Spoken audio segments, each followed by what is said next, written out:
Hello friend, कसे आहात? तर चला आज आपण बनवणार आहोत मस्त असे वरणफळ. जर तुमच्या तोंडाला एकदम अशी तुमच्या तोंडाची चव गेलेली असेल तर आपण इथे एकदम चविष्ट आणि एकदम असे पौष्टिक वरणफळ बनवणार आहोत. तर त्यासाठी लागणार आहे मिरच्या, कांदा, लसूण आणि कोथिंबीर. आणि मी इथे घेतलेली आहे लसणाची पात. आणि तूर डाळ ही जास्त घ्यायची, कारण की आपल्याला तूर डाळीमध्ये करायचं आहेत आपले वरणफळ. तर एकदम छान लागतात वरणफळ असे एकदम. तर मी इथे कुकर लावलेलं आहे. तोवर आपण इथं छान अशा चकोल्या करून घेणार आहोत. बघा मी इथे करून घेत आहे चकोल्या. तर कोणी एक लाटी लाटून त्यावर गोल गोल पण करू शकते. मस्त असे एखाद्या झाकणाने करून घ्यायचे गोल गोल फळं. त्याला फळं पण म्हणू शकतात, चकोल्या पण म्हणू शकतात. चकोल्या म्हणल्या तर असे त्रिकोणी करून चकोल्या म्हणायचं आणि गोल केले तर फळं म्हणायचं. वरणफळ एकदम चविष्ट लागतात. हे तुम्ही एकदा नक्कीच ट्राय करून बघा. बघा किती छान लागतात आणि एकदम असे चविष्ट. कारण की आपल्या तोंडाला जर चव नसेल तर हे एकदम छान लागतात. तुम्ही एकदा नक्कीच ट्राय करून बघा. आणि हे एकदम असे डाळीतले एकदम घट्टसर असे करायचे आहेत, कारण की एकदम घट्ट केले की खूप छान लागतात. वेगळीच चव आहे याला. आम्ही याला वरणफळ म्हणतो. तुम्ही काय म्हणता हे नक्कीच कमेंट करून सांगा.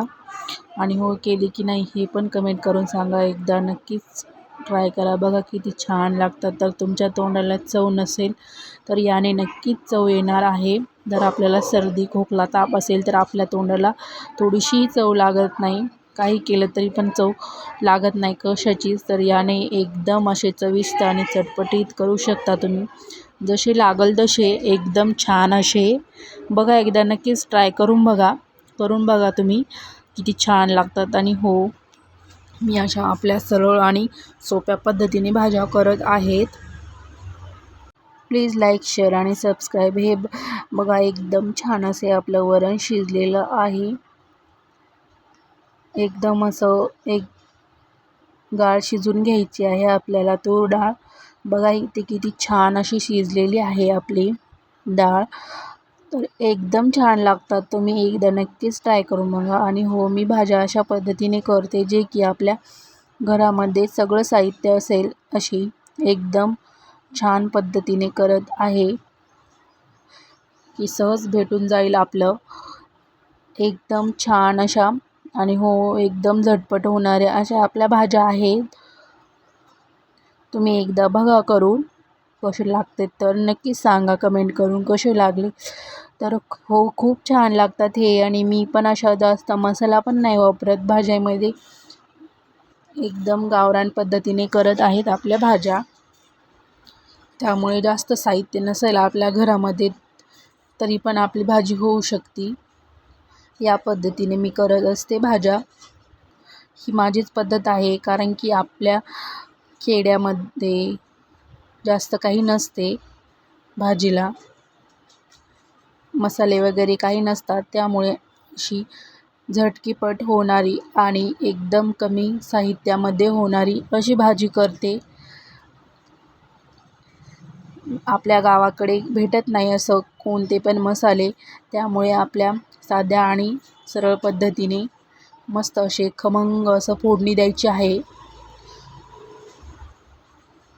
थोडंसं जिरे घालायचे आणि मोहरी घालायची. नंतर आपण कापलेल्या मिरच्या घालायच्या आणि नंतर कोथिंबीर घालायची. एकदम छान असं लालसर होईपर्यंत भाजू द्यायचं त्यांना. एकदम छान लागतात हे. नक्कीच एकदा ट्राय करून बघा तुम्ही. तुमच्या घरातल्या माणसांना खूप आवडेल अशी एकदम टेस्टी होणार आहेत आपले वरणफळ. तर तुम्ही इथे जेवढे लागेल तेवढं घेऊ शकता. मी इथे मोजकं घेतलेलं आहे, कारण की आमच्या घरामध्ये कमी माणसं आहेत. तर मी इथे खूप असं मऊसूत होऊ दिलं आहे टोमॅटो, कारण की ते छान शिजते, मग नंतर लागते. बघा इथे मस्त असे सगळं लालसर होईपर्यंत भाजू द्यायचं आणि नंतर थोडीशी कोथिंबीर घालायची, हळद घालायची, मीठ घालायचं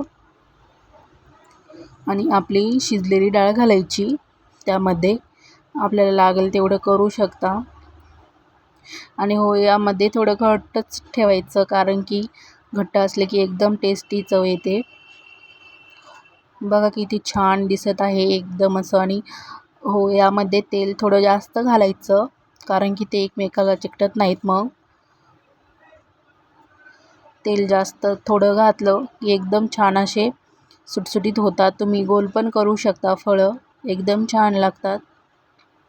बघा मी इथे घेतलेलं आहे मस्त असे एकदम टेस्टी, तुमच्या तोंडाला नक्कीच चव लागणार आहेत. तर मी इथे घेतलेला आहे बुंदीचा चिवडा, कारण की आमच्या इथे बुंदीचा चिवडा होता, त्यामुळे त्यावर थोडासा टाकला. तुम्ही कोणता पण टाकू शकता. एकदम छान असा. बाय. एकदम टेस्टी लागतात, नक्की ट्राय करा.